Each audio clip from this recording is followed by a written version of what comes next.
Hey guys, welcome back to my channel. আজ থেকে আমি আমার চ্যানেলে ডেথ গেম নামের এই কোরিয়ান ড্রামা সিরিজটি এক্সপ্লেন করব।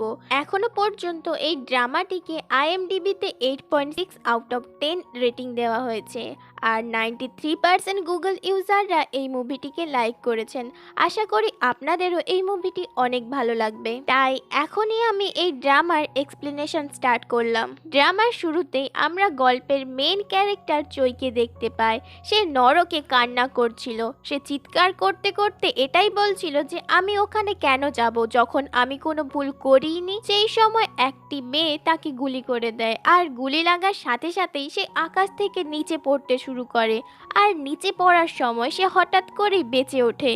এখন আমরা 7 বছর আগের সিন দেখতে পাই। সেখানে চই তার গার্লফ্রেন্ড যিশুর সাথে কথা বলতে বলতে ইন্টারভিউ দিতে যাচ্ছিল, আর রাস্তায় তারই চোখের সামনে একটা লোক সুইসাইড করে। চই লোকটিকে বাঁচানোর জন্য সেই দিকে দৌড়ে যায়, কিন্তু লোকটি সেখানেই মারা যায়। এরপর চই তার ইন্টারভিউ হলে যায়, কিন্তু সেখানে তার মনোযোগ ইন্টারভিউয়ারদের করা কোশ্চেনের উপর ছিল না, তার মনোযোগ ছিল সেই লোকটার দিকে।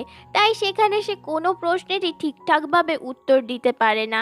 এই কারণে সে এই জবটা পায় না।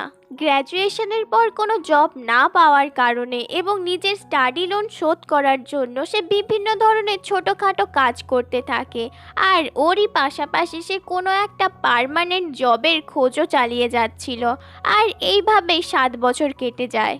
এরপর একদিন চোয়ের কাছে একটা কোম্পানি থেকে জব ইন্টারভিউর জন্য অফার আসে। সে সেখানে যায় আর ইন্টারভিউ দেয়। আজ চই যেই কোম্পানিতে ইন্টারভিউ দিতে এসেছিল ওই কোম্পানি বড় এবং নাম করা একটা কোম্পানি ছিল, আর তারই সাথে চোয়ের ইন্টারভিউ আজ অনেক ভালো হয়েছিল। এই জন্য সে আজ অনেক হ্যাপি ছিল। কিন্তু যখনই সে রুম থেকে বেরোয় তখনই তার বন্ধু তাকে কল করে জানায়, হায়নের যেই টিমে তুমি তোমার সমস্ত সেভিং রেখেছিলে ও আমাদের সাথে ফ্রড করেছে, আর আমাদের সমস্ত টাকা পয়সা নিয়ে ও পালিয়ে গেছে। এটা শোনা মাত্রই চই দৌড় দেয়, আর সে হায়নের বাড়ির সামনে এসে দাঁড়ায়, কিন্তু সেখানে বাইরে থেকে তালা মারা ছিল। তাই চই পাগল হয়ে যায়, কারণ সে তার 7 বছরের কষ্টের উপার্জন সমস্ত কিছুই হায়নের ওই টিমে ইনভেস্ট করে রেখেছিল। এরপর চই বাড়ি ফেরার সময় রাস্তার মাঝে যিশুকে কারোর একটা গাড়ি থেকে নামতে দেখে, আর ছেলেটা চলে যাবার পরই চই যিশুর কাছে যায়, কিন্তু সেখানে সে কিছুই বলতে পারে না।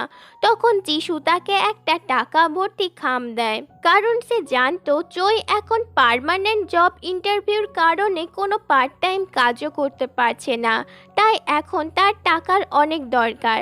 যিশু প্রায় টাকা দিয়ে চইকে হেল্প করে থাকে, আর আজও সে এটাই করছিল। কিন্তু চই তার টাকাটা তাকে ফেরত দিয়ে দেয়, আর বলে, ওই ছেলেটা কি তোমার নিউ বয়ফ্রেন্ড ছিল? তার উত্তরে যিশু তাকে না বলে, কিন্তু চই বলে, আর কতদিন তুমি আমার কারণে সাফার করবে? আমি তোমার যোগ্য নই, তুমি আমার থেকে অনেক ভালো কাউকে ডিজার্ভ করো। এই বলে সে তাকে গুড বাই বলে কান্না করতে করতে সেখান থেকে তার বাড়ির দিকে চলে যায়। এরপর সে যখন তার বাড়ির সামনে এসে পৌঁছয় তখন সে দেখে তার বাড়ির সমস্ত জিনিসপত্রই বাইরে রাখা ছিল, আর দরজায় একটা নোট লাগানো ছিল যেখানে লেখা ছিল, তুমি কয়েক মাসের ভাড়া দাওনি, তাই এই বাড়িটা এখন অন্য কাউকে ভাড়ায় দিয়ে দিচ্ছি। তুমি তোমার জিনিসপত্র নিয়েই খুব তাড়াতাড়ি এখান থেকে চলে যাও। ততক্ষণে বাইরে বৃষ্টি পড়াও শুরু হয়েছে, কিন্তু চোয়ের কিছু করারই ছিল না। তার থাকার কোনো জায়গাও ছিল না, তাই সেখানে সে বৃষ্টিতে ভিজতে ভিজতে সারা রাত কাটিয়ে দেয়। পরের দিন চোয়ের ফোনে সেই কোম্পানি থেকে মেসেজ আসে যেখানে সে ইন্টারভিউ দিতে গিয়েছিল, কিন্তু এখানে এসে সে জানতে পারে সে ইন্টারভিউতে পাস করতে পারেনি। এবার চই খুব ভেঙে পড়ে, কারণ সে তার সমস্ত জমানো টাকাই হারিয়ে ফেলেছে, আর তার গার্লফ্রেন্ডও তাকে চিট করেছে, আর এখন তো তার কাছে থাকার মতন জায়গাটুকুও ছিল না, তাই সে নিজেকে লুজার মনে করছিল। এখন তার কাছে আর হারানোর মতন কিছুই ছিল না, তাই সে খুব উঁচু একটা বিল্ডিংয়ের ছাদের কিনারে গিয়ে দাঁড়ায়, আর সেখান থেকেই লাফ দেয়। কিন্তু যখনই তার চোখ খোলে সে নিজেকে একটা প্রাইভেট জেটের মধ্যে খুঁজে পায়। এখন তার চেহারাও পুরোপুরি বদলে গিয়েছিল, আর তার সামনে একটা মেয়ে বসেছিল, যেই মেয়েটির নাম ছিল মৃত্যু। এরপর চই তাকে জিজ্ঞেস করে, তুমি কে, আর আমি এখানে কি করছি? তখনই ডেট অর্থাৎ সেই মেয়েটি তার চোখ থেকে চশমাটা সরায়, আর চই তার চোখের দিকে দিকে তাকিয়ে দেখতে পায় সে মারা গিয়েছে আর ডেথ তাকে নরকের জম্বিদের মাঝে ফেলে দিয়েছে। সেখানে জম্বিরা তাকে খেয়ে নিচ্ছিল। তবে এটা শুধুমাত্র একটা স্বপ্নই ছিল, কিন্তু তবুও চই অনেক ভয় পেয়ে যায়। এরপর সে তাকে বলে, তুমি ভগবানের সব থেকে সুন্দর সৃষ্টিটাকেই নষ্ট করেছো আর তাকে অপমান করেছো, তাই এর শাস্তি স্বরূপ আমি তোমাকে 12বার 12টি মানুষের ভেতরে বাঁচিয়ে তুলবো আর 12বার 12 ধরনের কষ্ট দিয়ে তোমাকে মারবো। আর তখনই তুমি বুঝতে পারবে মৃত্যুটা আসলেই কতটা যন্ত্রণাদায়ক। সে তাকে আরো বলে, কিন্তু যদি তুমি তোমার মৃত্যুটাকে কোনোভাবে হারিয়ে দিতে পারো তাহলে ওই মানুষটার ভেতরে তুমি তোমার বাকি জীবনটাকে কাটাতে পারবে। কিন্তু চই তাকে বলে যাচ্ছিল, আমি আর বাঁচতে চাই না, আমার জীবন তো নরকের থেকেও খারাপ আর জীবন শুধুমাত্র কষ্টই দেয়। কিন্তু ততক্ষণে ডেথ সেখান থেকে অদৃশ্য হয়ে গিয়েছিল।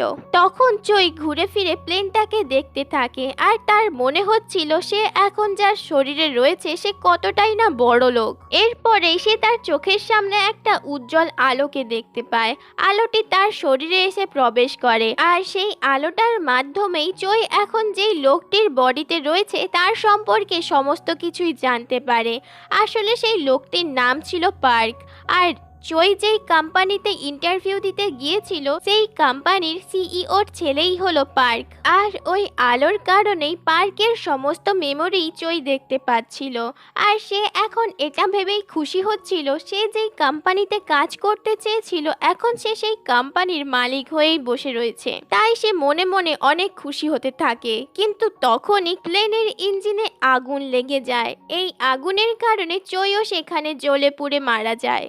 আর এরপরেই যখন চইয়ের চোখ খোলে সে নিজেকে খুব অন্ধকার এবং অদ্ভুত একটা জায়গাতে দেখতে পায় আর তার সামনে ডেথ বসেছিল।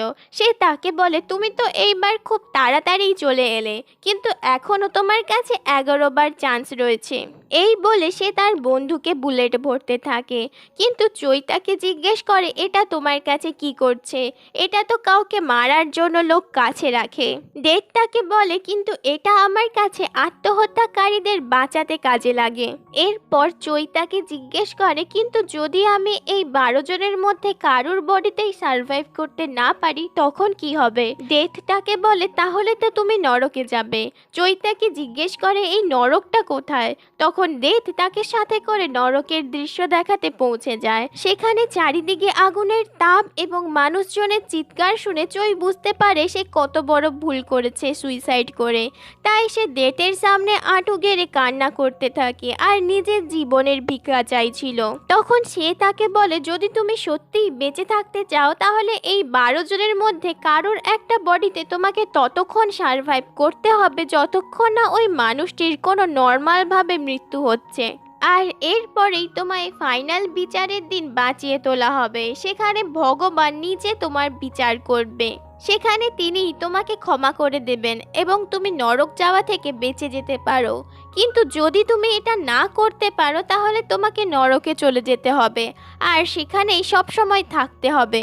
কিন্তু এখন তুমি তোমার টেম্পোরারি পানিশমেন্টের জন্য রেডি হও। এই বলেই সে তার মাথায় একটা গুলি করে। আর তার সাথে সাথে এবার আমরা দেখি চই একটা প্লেন থেকে পড়ে যাচ্ছে।